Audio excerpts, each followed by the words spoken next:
Our key text in this class has been Deuteronomy, the 8th chapter, and the 2nd verse. And thou shalt remember all the way which the Lord thy God led thee. Through Moses, Israel was reminded again and again of how God had led in the Exodus movement. And so today, God wants us to review the history of this denomination. For over 100 years now, God has been leading his people. You remember that wonderful statement in Life Sketches, page 196. We have nothing to fear for the future, except as we shall forget the way the Lord has led us and his teaching in our past history. Now, if that is true, then the converse is true, that if we do forget the way the Lord has led us and his teaching in our past history, we have something to fear, right? So the purpose of this course in survey of the Advent history is not just to acquaint us with some historical facts in the past, some dates of when this happened or that happened, but it is to study God's teaching in our past history, especially as it bears upon the future, the very near future, the immediate future. And of all the things that we have studied and will study in the history of this denomination, none is more full of meaning than the crisis that came in our educational work in Battle Creek in 1881, 1882. You remember the setting of it. Back at Battle Creek College had been established in 1874 and 75, established in the edge of Battle Creek rather than out in the country as the divine blueprint called for. Nevertheless, the Lord's messenger did all she could to make it a success, and it continued with varying problems until 1881 when James White died. Sister White went to Colorado and later to California, and certain things developed there that brought a crisis. Brownsberger, who had been the principal, gave up his work on account of health. McLaren, who had only recently come into the message, was put in because he was a university graduate. And Brother Bell, who had no college degree but who believed in the principles of Christian education as outlined by the Spirit of prophecy, found himself relegated to the background, and issues arose within the college over the question of standards, over the matter of what emphasis should be given to this course and that course, this subject and that subject in the college, and other things having to do with Christian standards of deportment, of education, and of the relationships of the students with the teachers, students with their parents, and so forth. You remember, as we've studied, that there were those in the church and on the college faculty who chose to side with the worldly popular element headed by McLaren. That among these was a man who had been very prominent, was very prominent in our church, minister of long experience, at this time head of the college Bible department, and one of the leaders in the Battle Creek Church. To him, Sister White wrote this message which we have been studying, The Important Testimony, in Volume 5, beginning on page 45. Sister White asked that this be read to the church. But since it definitely condemned him and others who were opposing Brother Bell and supporting McLaren, for some time he withheld it from the church. He took the position, you remember, that while Sister White was a prophet, that not everything she wrote was divinely inspired. And it was on this issue that the crisis developed. For he and others said that this letter of Sister White was not an inspired testimony. Those who sided with him said, we believe Sister White's testimony, but. And so the crisis developed more and more, and finally Bell was forced to resign, and McLaren and his group were apparently the victors. I was very much interested in what Sister White said here that peace has come because the students have had their own way. Page 54. That's a very interesting statement. About a third of the way down the page. Peace has come because the students have had their own way. Is peace always then a helpful and reassuring sign? No. In another crisis. Was this a crisis? Yeah, she said so. In another crisis, they will be as determined and persevering as they have been on this occasion. And if they find as able an advocate as they have found in Brother Blank, this man who is the head of the Bible department, they may again accomplish their purpose. God has been speaking to teachers and students and church members, but you have cast his words behind you. You have thought best to take your own course, irrespective of consequences. Now, on page 58, there's another very interesting thing. And remember, in all this, we're getting a preview of our study for today, where we see these issues focused upon the crisis of the future during the loud cry and the persecution over the mark of the beast. Near the middle of page 58, after speaking of the way they were persecuting Brother Bell, this teacher, who, although he had made some mistakes in being rather stern and even harsh at times, was nevertheless sincerely standing for high standards in study and in deportment and following out the Lord's counsel. But you remember that they had even encouraged the students in their backbiting and their gossiping and bringing reports, tale-bearing against this teacher. Now, as I say, about a third of the way down the page, you notice this statement. Have you no compunctions of conscience? I fear not. The time has not yet come for this satanic spell to lose its power. Now, if you have a new edition, you may find that the word not has been inadvertently omitted there. If you want it accurate, just put the word not in there in front of yet. It's just a printer's mistake, that's all. All the old editions have this. Have you no compunctions of conscience? I fear not. The time has not yet come for this satanic spell to lose its power. Now, of course, the sentences in the New is correct in the sense, of course, it should have lost its power. Time is always here, in the sense that people ought to wake up from the satanic spell. But she was making a statement of fact. Have you no compunctions of conscience? I fear not. The time has not yet come for this satanic spell to lose its power. What clutches they were in the deceptions of the enemy, that they actually thought that they were doing God's service when they were persecuting the man who was standing for the standards of God. In fact, they'd driven him away, and they had peace. But this peace was interrupted by the prophet. She was troubling Israel, like one of old troubled Israel, you remember. She was troubling Israel. Well, after studying this important testimony chapter, we came to the next chapter, the testimony slighted, beginning on page 62.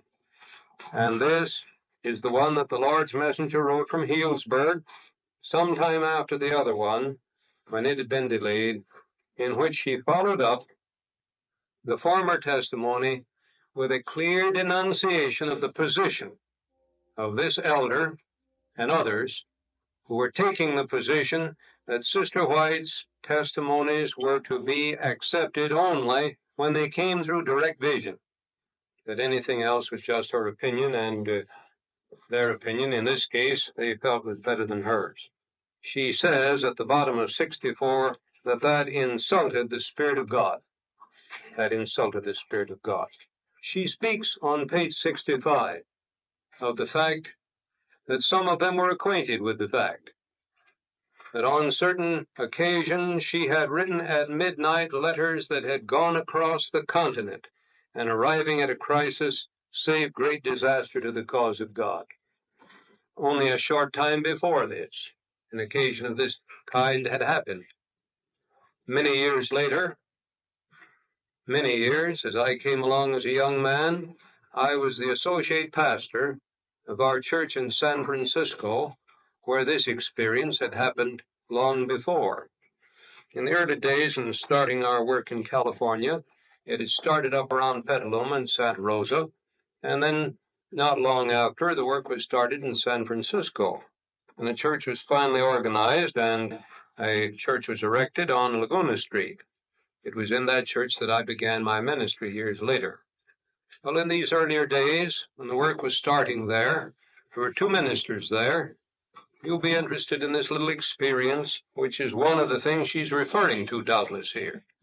These two ministers were working along there together, but one of them began to make himself a problem. It was a matter involving a bit of indiscretion on his part with a certain woman. Nobody claimed that he was doing anything wicked, but he was making himself an object of talk. But he claimed the right, when certain ones labored with him, that he had the right to walk around with whom he pleased. And there were certain ones that took his part in the church, and there were others that felt greatly burdened over it. And so Elder Loughborough, who was leading out in the work there, he was indeed burdened, and the time finally came when it was to be brought to a meeting on a Sunday morning, and his case was to come up. And it looked like it was going to split the church. There didn't seem to be anything else to do. Well, the Saturday night before the meeting, Elder Loughborough came across this man, or rather I think this was Sunday morning. Sunday morning, on the way to the church, he came across this man. The man was weeping. And the man said to Elder Loughborough, he said, "I won't be at the meeting this morning." Elder Loughborough said, "Well, brother," he said, "you know the meeting concerns your case." "Yes," he said, "I know it, but I won't be there." But he said, "Take this and read this, and then you will understand." And the night before, when after the Sabbath, he got his mail and read it, there was a letter from Sister White that had come all the way across from Battle Creek. Mails weren't very fast back those days in the 1870s. And that letter condemned him for the course he was taking. And some of the things in that letter concerned matters that had transpired after the letter was postmarked in Battle Creek. And of course he recognized it. And it brought him around. It brought him to his senses. And so, of course, when that was read to the church, and the man's confession and statement was presented, why, instead of the church being split, the whole church rallied, and the thing was saved. Well, now on the other end of the line, the case was very interesting. Sister White had been awakened at an early hour, and the angel had instructed her to write immediately that vision on San Francisco, which she had had before. So she got up and wrote quickly to this man. And then she gave the letter to her son, Willie. And she said, "Willie, don't put this on the post office, but carry it down to the railroad station so that it'll get on the train that goes west." And he did it. And thus it arrived at the very hour necessary to save disaster. Now look at the situation. Suppose it had come some weeks before. Why, some of the things she wrote about hadn't yet happened. And the man could say, "Well, Sister White is all disturbed over things that I don't know anything about." She doesn't need to be bothered. I find that true on that subject particularly, friends, that only God knows when the time to speak is. Because so many times, if anything is done to correct a situation like that, somebody says, "Oh, there's nothing to it." But then pretty soon it's too late to say. But the Lord knew right to the minute when to bring the pressure. Suppose it had been 24 hours later. Why, the crisis would have come and the church would have been split. But right to the minute, the Lord had it tied. And so it's experiences like this that she's speaking of when she says, "I have been aroused from my sleep with a vivid sense of subjects previously presented to my mind, and I have written at midnight letters that have gone across the continent and, arriving at a crisis, have saved great disaster to the cause of God. This has been my work for many years. Is this work of the last 36 years from above or from beneath?" You see, she makes it very clear. It was either from God or from the devil.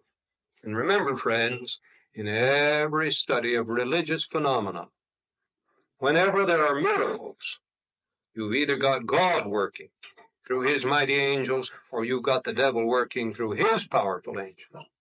And so Sister White is appealing to this leading minister that she's writing to at this time in Battle Creek. Now she says, you know my work. You know what I've been doing all these years. You've witnessed some of these things. Now she says, is that from above or beneath? And will you acknowledge it as being from God, which he had taught? Will you acknowledge it when it comes close and puts its finger on your sins and your mistakes? That was the crisis. That was the crisis. Well, now, in our study last week, we got up to page 77. But before we take up there again this evening, I would like to call your attention to a beautiful and wonderful assurance on page 71, the middle of the page. The spirit of worldliness may contaminate the many and control the few. The cause of God may hold its ground only by great exertion and continual sacrifice, yet it will triumph finally. Isn't that wonderful, friends? Is the church going to triumph finally? Now that must be kept in mind clearly all the way through this study, or else we miss the whole point of it. And to strengthen that, turn over now to 81. That was 71. But notice at the bottom of page 81, speaking of the coming time of crisis, when the loud cry is being given and the mark of the beast is being urged upon us, the bottom of the page, the deeper the night for God's people, the more brilliant the stars. Satan will sorely harass the faithful, but in the name of Jesus they will come off more than conquerors. Then will the church of Christ appear, fair as the moon, clear as the sun, and terrible as an army with banners. What is it that's going to appear fair as the moon, clear as the sun in that time? The church. The church of Christ. Yes, friend. The church doesn't go down. She doesn't fall. She may appear as about to fall, as selected messages said, but she doesn't fall. The church remains while the sinners in Zion are sifted out. But this wonderful chapter which we're studying here reveals, as perhaps no other chapter in the writings of the Spirit of prophecy, reveals the causes underlying the coming sifting and shows the relationship between the problems of that crisis in Battle Creek in 1882 and of our greater crisis coming to the church as a whole during the closing up of this work, when persecution is upon us and the loud cry is being given. There will be then the full results of that sowing of the good seed of true Christian education on the one side and sowing the tares of worldly education on the other. Or did that stop back there in 1882? Was McLaren the last one that ever tried to lead us to the tree of the knowledge of good and evil? Yeah.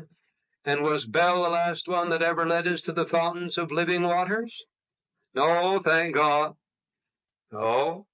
From that day to this, my friend, the issue has been ever with us, and I'm going to bring that in very clearly by evidence tonight, that those issues which were back there in Battle Creek before any of us here tonight were born, that issue has been with us in one way or another all the way through and is still with us. Now, that is proved by the chapter itself, because as the prophet saw that crisis there and urged upon them certain principles, her mind was led in vision to the outworking of those principles and led on to the coming loud cry and crisis over the mark of the beast. Was that future then? Is it still future? Yes. And if there was no connection between the crisis back there and the coming crisis in the church, then she was in error in linking them together. But if there was a real connection, then it was vital that that connection be seen, and that is the reason we're spending the time studying this chapter. It isn't just a matter of history of what happened back there. Those people are all dead, every one of them. But you and I are alive, and God's church is alive, and it's on the move to the final crisis and the final victory. But in the crisis, some will be swept overboard, as McLaren was back there. He left, you remember, apostatized, after seemingly leading a victorious movement that pushed Bell out. He himself left the church and became militantly opposed to Seventh-day Adventists and went off working for some other denomination, all within a few months, my friends. And so looking forward to a similar sifting on a far greater scale down here today, page 81 says, the time is not far distant when the test will come to every soul. The mark of the beast will be urged upon us. Those who have step by step yielded to worldly demands and conformed to worldly customs will not find it a hard matter to yield to the powers that be, rather than subject themselves to derision, insult, threatened imprisonment, and death. The contest is between the commandments of God and the commandments of men. In this time, the gold will be separated from the dross in the church. True godliness will be clearly distinguished from the appearance and tinsel of it. Now notice the next. Many a star that we have admired for its brilliancy will then go out in darkness. Oh, yes. McLaren was neither the first nor the last to do things of this kind. I remember a number of years ago when I was a young minister, a man that was filling one of the highest positions in this denomination, on the eve of sailing overseas to assume a position of leadership in a large division, was discovered by our brethren in a place where a Christian would have no business being, doing things that a Christian would have no business doing. And he, of course, was relieved of his responsibilities. I remember another experience that with shocking force brought this page to the minds of some of us. Our conference president told us about the experience. A man that was leading out as the head of the Bible department in one of our largest colleges. It was found that he was teaching certain things in his classes that had a tendency to undermine faith and the spirit of prophecy. And he, with two of his associates in the Bible department, were asked by the board to give up their work. Within 2 weeks of the time that man laid down his responsibilities as head of the Bible department in this college, he was installed as the rector of an Episcopalian church less than 50 miles from that college. And he came and moved out his things from the college campus on the Sabbath. Now, those things don't happen every day nor every year. That isn't what I'm talking about. But those things, when they happen, are a merciful warning, a preview of what this is talking about. The foundation of God standeth sure. The movement goes right on. The church of God doesn't fall because men fall. Judas may deny his Lord and sell him for 30 pieces of silver. And poor Peter may deny him with cursing and swearing. But my friends, the church, God's church, is built upon the eternal rock, Christ Jesus, and the gates of hell shall not prevail against it. And did the church that Jesus established survive that awful sifting back there? Yes. And out of it came the glorious triumph of Pentecost. And when the church is sifted again during the days of persecution, just ahead, while multitudes, as this says, will be going out, there'll be multitudes coming in. And from all these other denominations, the true sheep will hear the true shepherd's voice within the true fold. And while Zion will be purged of those who trouble her, the children of God that are scattered all through the fallen churches will rally to the standard, and every one of God's true sheep will be in the true fold when Jesus comes. Is that right? Is that the picture? The glorious picture. When you think of the triumph, a sad picture. When you think of many a star that we've admired for its brilliancy, will then go out in darkness. But the thing that I want you to notice in this chapter, friends, is that inspiration lays its finger on the root cause of the problem, and that is worldly education. Worldly education and the attempt to introduce it into our own schools and churches. That's what this chapter clearly teaches. Now, let's go back and notice a statement or two that will help us to see this. Page 77. The patience of God has an object, but you are defeating it. He is allowing a state of things to come that you would fain see counteracted by and by, but it will be too late. Let's stop there for a minute. Did the very men who were acting a part in that crisis at Battle Creek, did they see the full results of what they were doing? No, they didn't, is what this shows. He is allowing a state of things to come that you would fain see counteracted by and by, but it will be too late. Oh, many a man has sowed a crop. When harvest time comes, he says, oh, I wish I hadn't sowed that. But can you change it in harvest time? And when we sow worldly education, we sow a crop, and I tell you, nobody's going to be happy to harvest. And then she makes a most interesting statement. After saying this, he is allowing a state of things to come that you would fain see counteracted by and by, but it will be too late. God commanded Elijah to anoint the cruel and deceitful Hazael, king over Syria, that he might be a scourge to idolatrous Israel. Who knows whether God will not give you up to the deceptions you love? Who knows but that the preachers who are faithful, firm, and true may be the last who shall offer the gospel of peace to our unthankful churches? It may be that the destroyers are already training under the hand of Satan and only wait the departure of a few more standard bearers to take their places, and with the voice of the false prophet cry, peace, peace, when the Lord hath not spoken peace. I seldom weep, but now I find my eyes blinded with tears. They are falling upon my paper as I write. It may be that ere long all prophesyings among us will be at an end, and the voice which has stirred the people may no longer disturb their carnal slumbers. Now looking at that last point first. Has that last point been fulfilled? Has there come a time in the history of this movement when the living prophet's voice has been stilled?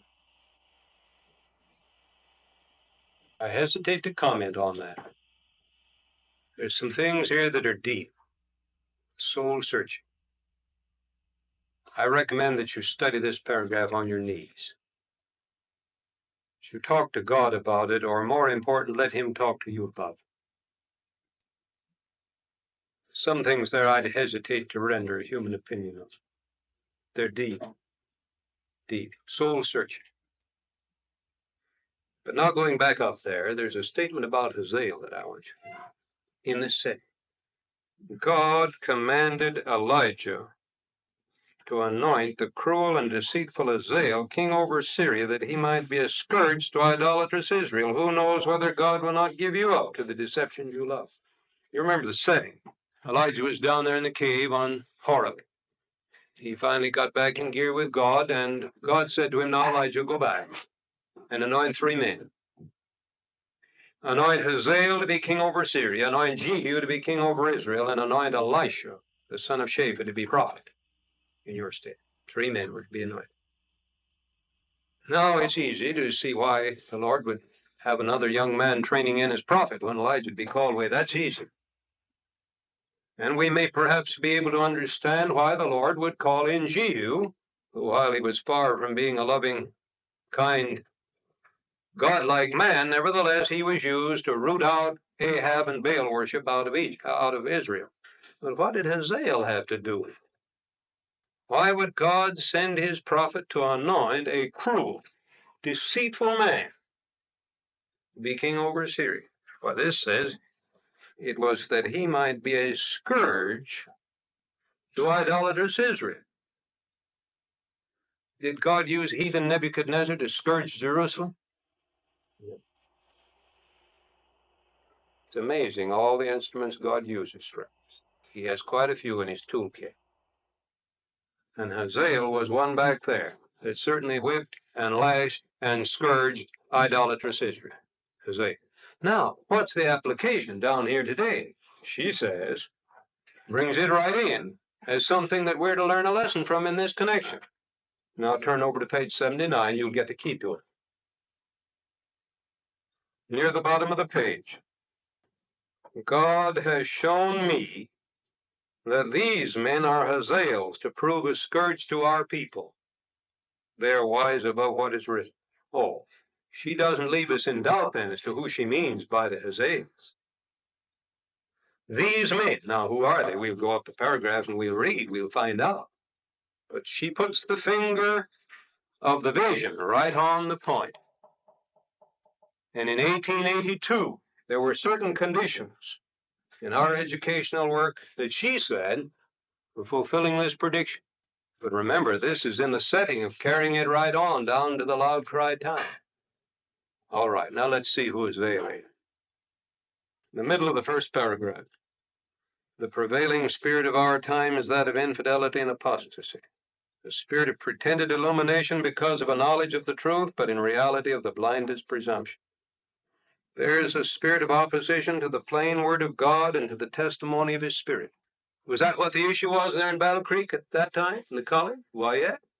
McLaren and his group were exalting human science, human education, and those who were supporting him were choosing to ignore or even to reject the testimonies of the Spirit of God that cut across that pathway of worldly education.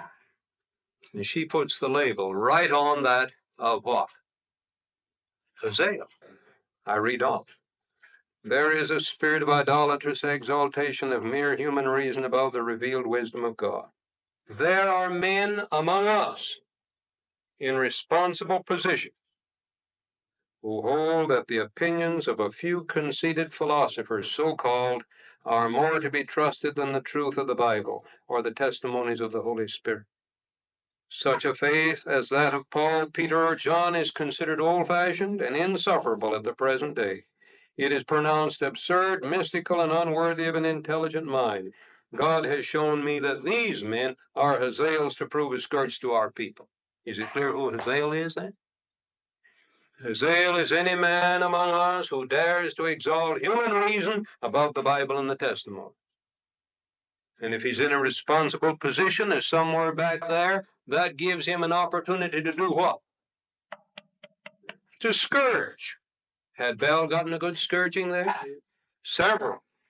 In fact, finally, he'd been lashed and scourged so much, he had to resign and leave. And as we read here in an earlier page, peace has come because the students have had their own way. The worldly element had driven away those who were standing most for the testimonies of the Spirit of God. Peace has come because the students have had their own way. But the prophet of God comes in that area of seeming peace and disturbs the whole thing with these burning denunciations from the throne of God. Hazaels, wise about what is written, exalting human science, human reason, human philosophy, human opinions above the Bible and above the testimonies of the Spirit of God. That's the issue, friends. That's the issue. That's the issue. That was the issue back there in Battle Creek in 1882. Now let's see how that same issue on a far wider stage is pictured here in the closing work. Volume 5, page 1881. Now the chronology is not difficult to determine. Page 81 plainly states that it's the time when what is urged upon us? The mark of the beast. What is the mark of the beast? The National Sunday Law. Past, present, or future? Future, still future. It was future in 1882, still future. The time is not far distant when the test will come to every soul. The mark of the beast will be urged upon us. All right. So with that chronology established, let's take the preceding page. The middle of the page beginning. But the days of purification of the church are hastening on apace. God will have a people pure and true, In the mighty sifting soon to take place, we shall be better able to measure the strength of Israel. What was there ahead of the church back there? A mighty sifting. Is it still ahead? The signs reveal that the time is near when the Lord will manifest that his fan is in his hand and he will thoroughly purge his glory. Now watch and get the implications of the educational angle of this as we read the next paragraph. The days are fast approaching when there will be great perplexity and confusion. Satan, clothed in angel robes, will deceive, if possible, the very elect. There will be gods many and lords many. Every wind of doctrine will be blowing. Those who have rendered supreme homage to science, falsely so called, will not be the leaders then. Now, there are 2 or 3 things implied there that I want you to notice. What does that then put in there imply? That they might be leaders previous to that. This man that I was telling you about, this McLaren, he was the president, the leader in Battle Creek College. But a few months after this was written, he was out working for another denomination and fighting our people and our message. He was one that was sifted out. I've mentioned a few other cases. Think of Canright, that at one time was a leading preacher among us and went out and fought us. Think of Conrado and others that could be mentioned. But all that, as I have said, is a little prelude to what's ahead. The point is, there are men who at one time had an influence who go out in the crisis. But Sister White is putting her finger on the root cause of some of this apostasy. They are men who have learned to trust to what this says? Science, falsely so called. Human education, human wisdom, human philosophy, instead of the Bible and the spirit of prophecy. That's the issue. That's why they go out when the crisis comes. Every wind of doctrine will be blowing. Those who have rendered supreme homage to science, falsely so called, will not be the leaders then. Those who have trusted to intellect, genius, or talent will not then stand at the head of rank and file. They did not keep pace with the light. Those who have proved themselves unfaithful will not then be entrusted with the flock. In the last solemn work, few great men will be engaged. They are self-sufficient, independent of God, and he cannot use them. The Lord has faithful servants who in the shaking testing time will be disclosed to you. Then notice, as we get into the shaking time, will there be some who bring bright lights that will go out? Will there be others that hitherto have been unnoticed that will shine out? Yes. Now, let no one twist what is written here or what is being said. Let no one make a misapplication of it. There's nothing in this chapter to indicate that the church is going down and some new movement's going to appear. No. There's nothing to indicate that God is going to set aside the leadership of this church and bring in a new crowd. That's a misapplication.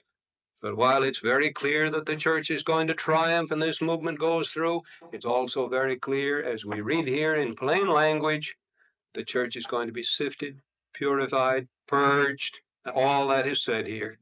And that those who have trusted to science falsely so called instead of the Bible and the testimonies are going to do what? They're going to go out. They're going to go out. What happened on the narrow stage at Battle Creek in 82 is going to happen on the wide stage of this whole movement in the closing crisis hour. Now, on page 82. Notice how, having called attention to Hazael and the parallel down here today, she picks up again the experience of Elijah and draws a lesson from the experience of Elisha. Where did Elijah find Elisha? Where was Elisha when Elijah found it? He was plowing. Where? On his father's farm. That's right. Now I want to ask you something. If you were looking for a prophet, would you go out to a farm to find him? Maybe Elijah wouldn't if God hadn't told him. But God told him right where to look, didn't he? It's true that he had much yet to learn. But God saw in him one who would be humble and willing to learn from the spirit of prophecy manifested through Elijah. Now, watch as the lesson is made, not by me, but by the messenger of the Lord. Volume 5, page 82. Elijah took Elisha from the plow and threw upon him his mantle of consecration. The call to this great and solemn work was presented to men of learning and position. Had these been little in their own eyes and trusted fully in the Lord, he would have honored them with bearing his standard in triumph to the victory. But they separated from God, yielded to the influence of the world, and the Lord rejected them. Many have exalted science and lost sight of the God of science. This was not the case with the church in the purest times. God will work a work in our day that but few anticipate. He will raise up and exalt among us those who are taught rather by the unction of his Spirit than by the outward training of scientific institutions. These facilities are not to be despised or condemned. They are ordained of God, but they can furnish only the exterior qualifications. God will manifest that he is not dependent on learned, self-important mortals. There's the lesson. Then as we come to the crisis, will God have some people like Elisha that he's been getting ready? Oh, my friends, the only way you and I can have a part in this closing work is to get the experience that Elisha got. First, of being faithful in the little things of everyday life and having an experience with God in everyday life, and then, shall I say, following the prophet around from day to day. And by that, I mean simply this: taking the books of the Spirit of prophecy along with the Bible and studying them and letting those directions guide our lives hour by hour, just as Elijah guided Elisha hour by hour as he went around with him. That was what prepared Elisha to act his part. And it is the men and women who do that God will use in his closing loud cry work. While those who have received the mold of worldly education and have learned to exalt human science, human reason, above the revealed wisdom of God, will be sifted out when the crash comes, when the crisis comes. That's the issue. That's the issue. Oh, that God may help us be warned in time and do something about it. What do you say? Amen. Now, I want to give you, friends, for the next few minutes in closing, some words that have been written in more recent years by some of the strong spiritual leaders in this denomination. I want you to see that God has had men all down through the years that have tried to help our people to turn away from worldly education and take what God has given us through the Bible and the Spirit of prophecy. And I want you to see that they recognize that it's been a battle, and still is. From many, many such statements that I have in my files, I picked just a few. This one is from the Review and Herald of November 21, 1935. Now, you see, this is 50 years after this Battle Creek crisis that we've been studying, well on into this century. This statement is from Elder Watson, who was the president of the General Conference at this time, a dearly beloved man, a great spiritual leader. Hear him as he speaks as the president of the General Conference. There is setting in on this people a tide of worldliness to which we are surrendering. I do not mean to imply that we are not resisting these influences at all, but I believe that the measure of resistance that we are putting forth is not holding us. We are gradually being swept backward and should be alarmed about it. Our resistance of worldly influences is seriously diminishing. I am troubled by the direction that our educational and training work is definitely taking. I am concerned by the more and more obvious fact that in the education and training of our workers, we are inquiring more of the world and less of God than formerly. That was from the president of the General Conference. And my dear friends, you permit me to say humbly, I believe he spoke the truth. But anyone who believes it can't help but sigh and cry. Is that right? Now, one of two things, friend. Either since Elder Watson wrote these words, There has been a tremendous revival and reformation that has changed all this worldly trend he's talking about, or else there is at least as much need for concern and heart burden today as there was then. Correct? All right. Now I pick up another statement. This is from Elder J.L. McElhaney, the president of the General Conference who followed Elder Watson, and who for 14 years was the world leader of this church. This is from the Review and Herald of October 14, 1937. This is a report in the Review of a sermon that Elder McElhaney gave at the World Educational Convention over here at Blue Ridge, North Carolina. And what subject do you suppose this servant of God, this leader of the world church, chose as his subject at the Sabbath sermon at the meeting of all our college presidents, all our educational superintendents, academy principals, the leaders of our educational work? What subject do you suppose was burdening his heart to present to those educational leaders? The peril of worldly trends. The peril of worldly trends. I select just a few sentences from this sermon.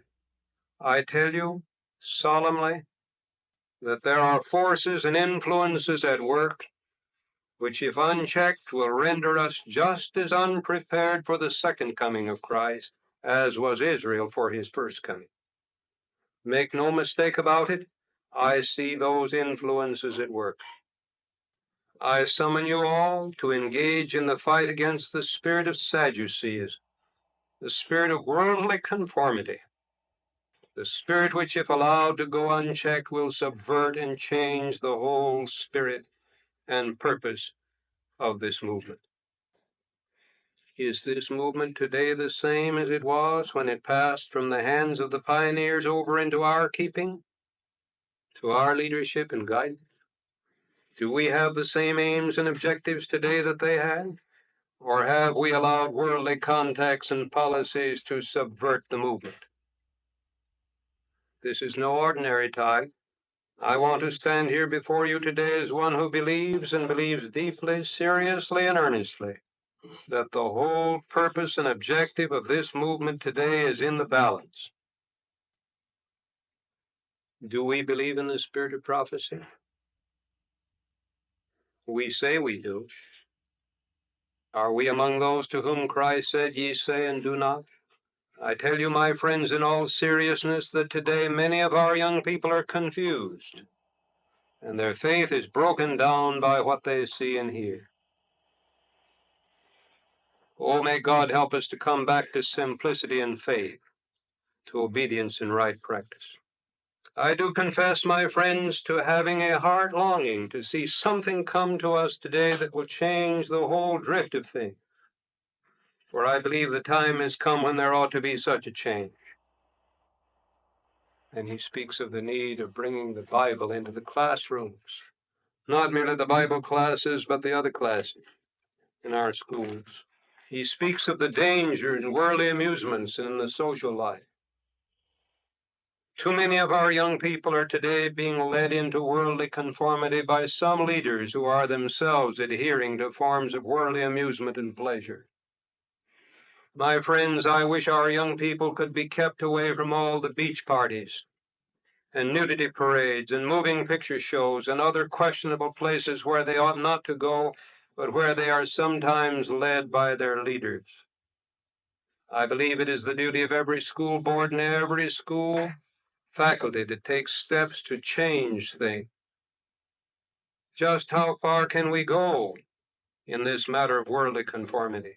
Let us be done with the spirit of compromise. I want to ask you a question. Do you think the president of the General Conference had definite things in mind when he talked to all our educators about these? Well, do you think he had a right to be concerned? Then I ask you another question. Should the things that concerned him that day concern you and me tonight? I read on. Would the pioneers know this movement today if they should awaken? Would they recognize the movement that they started in this world and handed over to their successors? Would they really recognize it? To me, that is a very appealing and important question. Oh, some may say they were a lot of old fogies. They were out of date. They were entirely behind the times. Today's standards have changed. That is a favored expression with some, but I do not believe it. My friends, really, I am concerned about the trends and the tendencies.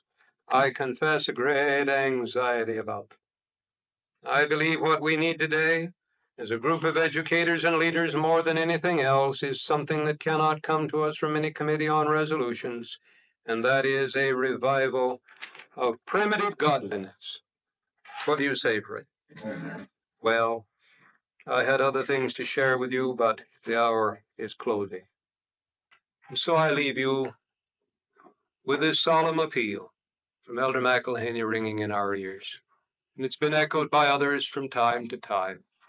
And so as we read these stirring things, these heart-burdening things in Volume 5, let us thank God that in His church today, God is continuing to echo that trumpet call to reform, revival and reformation. And let us see to it that in our own heart of hearts, we enter into the experience of Elisha rather than that of Avail.